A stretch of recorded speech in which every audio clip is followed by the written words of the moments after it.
welcome. Alright, just for something different, we're going to cook today.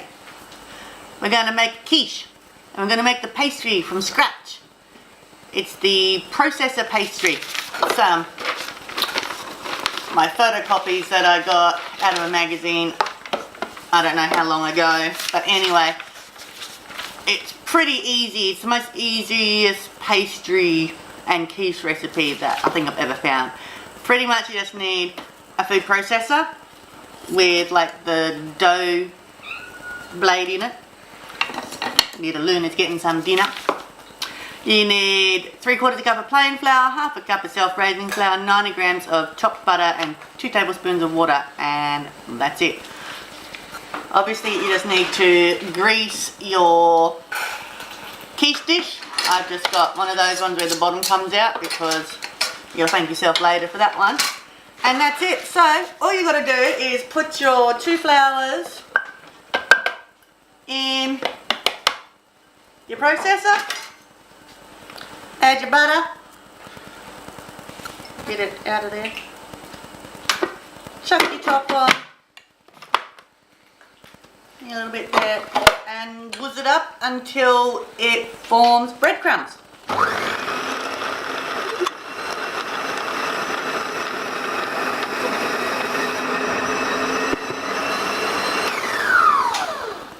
Oh, voila. Just check it. This food processor is just a Sunbeam multi-processor because it also does juicing, chopping, grating, and everything else that a food processor does. Keeps everything in there. You can get these from JB Hi-Fi if you're in Australia. I think I actually got this one from Kmart or something. I don't know. I have had it for so many years. I can't even remember where I got it from. But anyway, I got one, the exact same one for my daughter for her birthday last year because that's what she wanted. And I got it from JB Hi-Fi. So yeah. Alright, now all you do is you get your 2 tablespoons of water and you just dribble it in the top until it kind of just forms a ball of dough. You can add a little bit more, so you start at 2 tablespoons and just keep adding it until it all comes together like it's supposed to. So whack it on again, about 2. Again, it's ready now.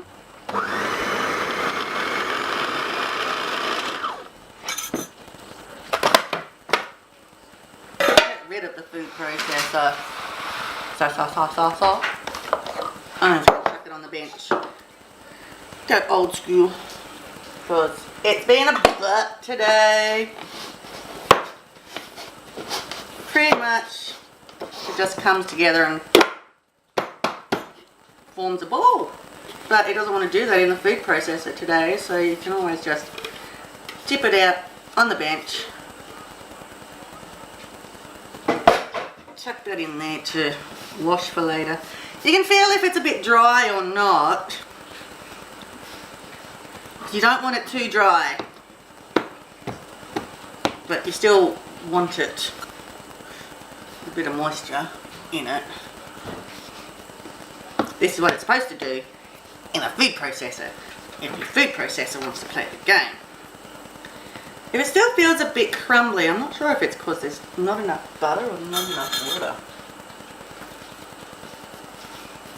But then you need to just roll it out. Oh shoot, forgot to get the rolling pin out. That's alright.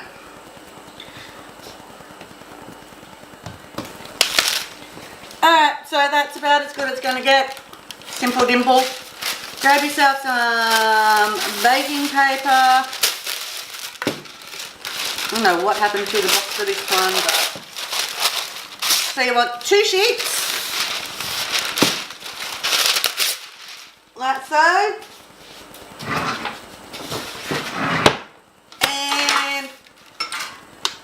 Your rolling pin. Now you're just going to put that between both sheets of the paper. Always end up with leftover. So I just roll it out until you kind of go, yeah, that looks good enough.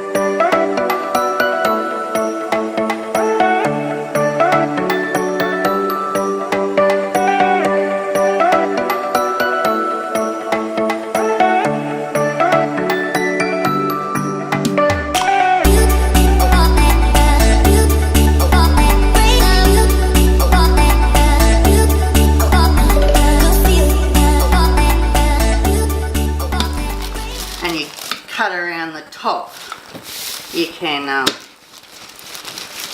use those bits to patch up anything where it doesn't fit. And you go, that'll do just fine. Grab your flan tin, chuck your first bit of paper off, and then flop it over the top. And then just lift up the sides and poke it down. This is where having nails is not a good thing, so just use your finger like that so that you don't poke holes down the bottom. And then as you go around, you kind of just push it all together. This never looks very nice, and you go, yeah, this pastry wasn't the best, but hey, you get that on these big jobs. Push it in to all the pretty little bits, and then anything where it looks really cut, you just grab all that extra pastry and just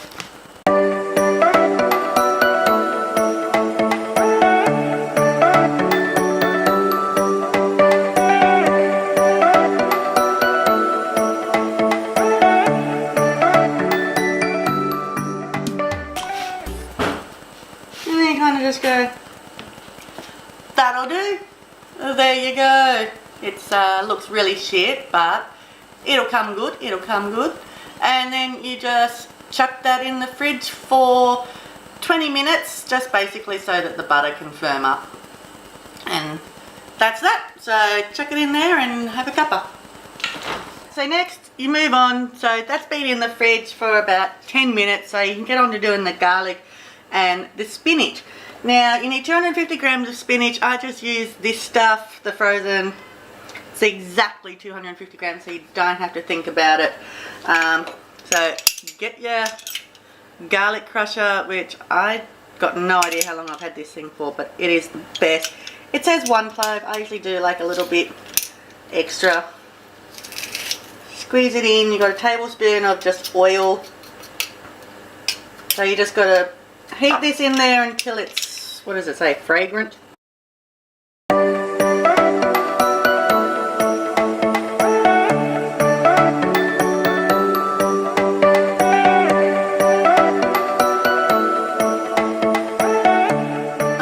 Garlic, so just, that smells fragrant.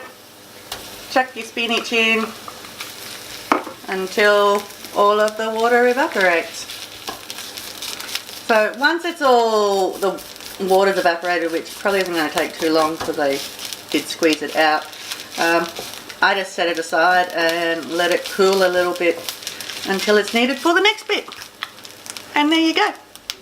So now we just make the filling. And I do it, so I deviate from the recipe because it says that you're supposed to spread the spinach over the base, top with the feta, parmesan and tomato. Then you combine your eggs and stuff and tip that over. Me, I just chuck it all in this guy, wooz it all up and pour it in. It works.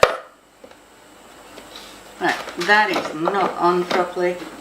Secure your base. Alright, so I'll put my eggs in first and give them a bit of a wooz. You want 4 eggs. These are fresh from the chook's bum. Don't put your shell in. That's not nice. Ladies have been producing the goods out there. Egg factory. Look at that. Fresh, free range, organic eggs. Not the best at cracking eggs, but we're not here for that. Chuck them all in. Blah. Eggs have to be so slimy. And I just kind of give that a bit of a whoosh, so it's kind of like whisking it. So you can pretty much put anything in as your filling. I just really love this because I love feta and I love sun-dried tomatoes and spinach and garlic. So then you got half a cup of sour cream, just pop it in.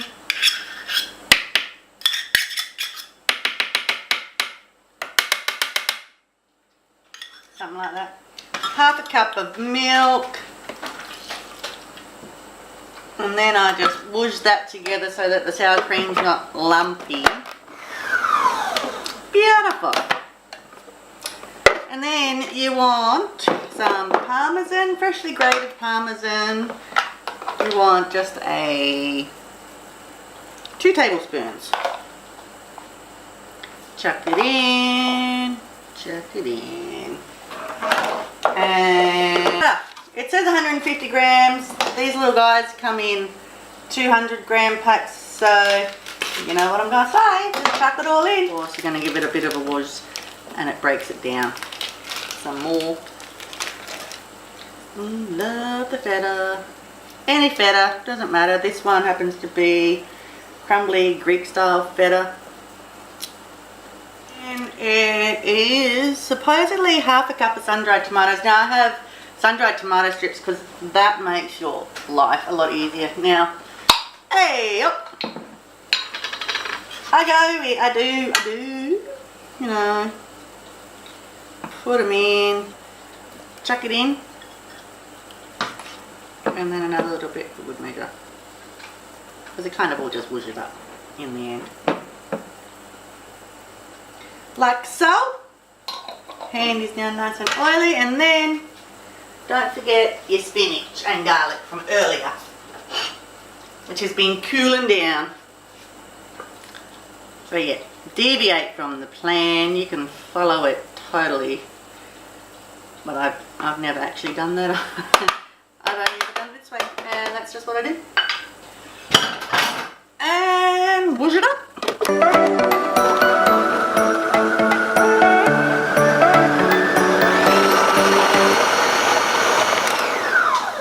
And that's it. Just want to combine it. Don't want everything to go too mushy in there.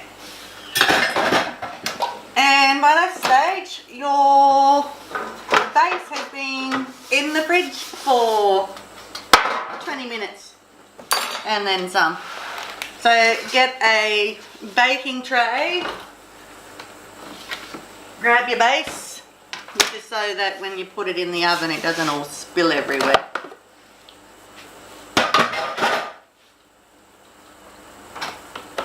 Get your chopping blade out of there.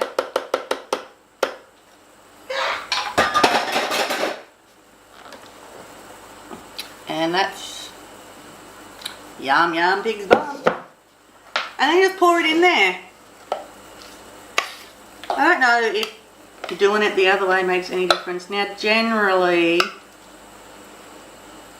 there's more filling.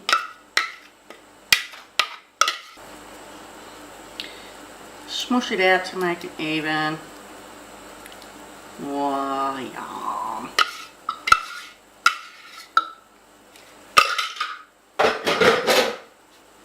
And then that's it. You don't. Alright, my sound crap's out at this point, so basically it looks absolutely delicious. Let it cool for a second. Yum yum. Pop it over the glass to get it out of the case. Easy as. Slice yourself up a nice piece. This was our dinner that night. We had quiche and salad, always a winner. Obviously if you do it their way it'll look slightly different in there, but this is how I've always done it. That's it. So eat up, enjoy, delicious, and we will see you all next time. Don't forget to subscribe, like, and comment down below. Ciao for now.